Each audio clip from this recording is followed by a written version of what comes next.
Mercato du jour. Et si Ekitike restait à Reims? Présent vendredi en conférence de presse, Oscar Garcia, l'entraîneur de Reims, a calmé le jeu sur le dossier Hugo Ekitike. Alors qu'il est annoncé sur les tablettes du Real Madrid et que Newcastle s'active pour l'attirer, le jeune attaquant aurait confié à son coach son désir de rester à Reims. Notre avis, si un club comme le Real ou Barcelone rentre dans la danse, changera-t-il d'avis?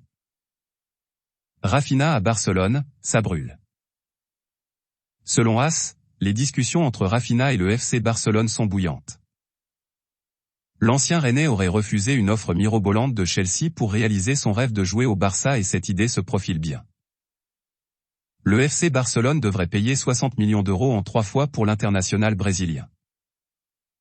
Notre avis, le club catalan devrait avoir une enveloppe de 200 millions d'euros pour recruter cet été, largement de quoi acheter Raphinha qui en a fait sa priorité. Monaco veut Belotti et Soumaré. Andrea Belotti est totalement libre et attise les convoitises, notamment de l'AS Monaco, qui selon le Corriere della Sera et la Repubblica lui aurait proposé un contrat de 3 ans assorti d'un salaire de 3,5 millions d'euros annuels. Le joueur serait sur le point d'accepter. Le club du Rocher cherche également à pallier le départ d'Aurélien Tchouaméni, et aurait jeté son dévolu sur Boubakary Soumaré pour le remplacer. Notre avis, 2 cibles qui font sang et Monaco en a les moyens. L'Anglais bientôt en Premier League? Selon les informations de Sport, Clément Lenglet, devenu indésirable à Barcelone, est tout proche de rejoindre Tottenham en prêt. Les Spurs sont dans l'incapacité de prendre en charge les 12 millions d'euros de salaire de l'international français et sont parvenus à un accord avec les Blaugrana, qui en prendront 5 à leur charge. Notre avis, cela soulagerait les finances de Barcelone, tout en permettant aux joueurs de disputer la Ligue des Champions en année de Coupe du Monde. Pourquoi pas? Avantage Manchester United pour Lisandro Martinez. Plusieurs clubs aimeraient enrôler Lisandro Martinez. Selon les informations de Fabrizio Romano, c'est Manchester United qui aurait pris le lead sur Arsenal dans le dossier. En revanche, l'offre ne serait toujours pas suffisante. De son côté, le défenseur central pousse auprès de l'Ajax pour partir en Premier League.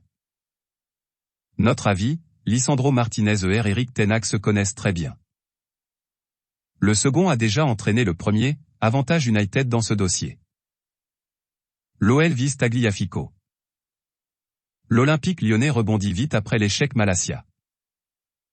Les Gones seraient sur une nouvelle piste pour le poste de latéral gauche, Nicolas Tagliafico, actuellement à l'Ajax Amsterdam.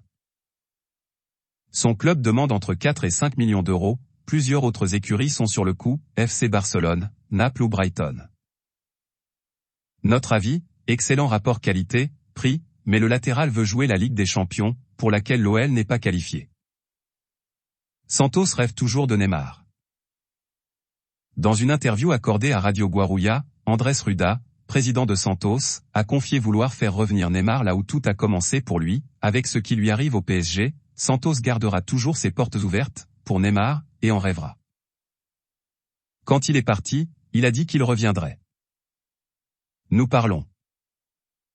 Nous savons que c'est difficile, que c'est un rêve, mais mon devoir est au moins d'essayer. Notre avis, Neymar a encore quelques challenges à affronter en Europe mais pourquoi pas pour une dernière danse. Tottenham pense à Lingard.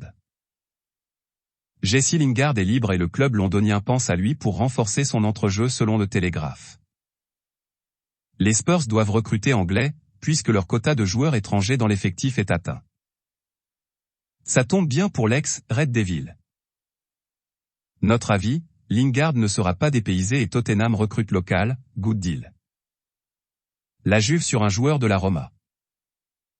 José Mourinho lâchera-t-il sa pépite italienne? La Juventus aimerait bien enrôler Nicolo Zaniolo. Le club de la Louve semble ouvert à un départ du joueur, sous contrat jusqu'en 2024, mais pas à n'importe quel prix. La Juve aurait déjà proposé une offre de 50 millions d'euros à la Roma et un salaire annuel de 4 millions d'euros.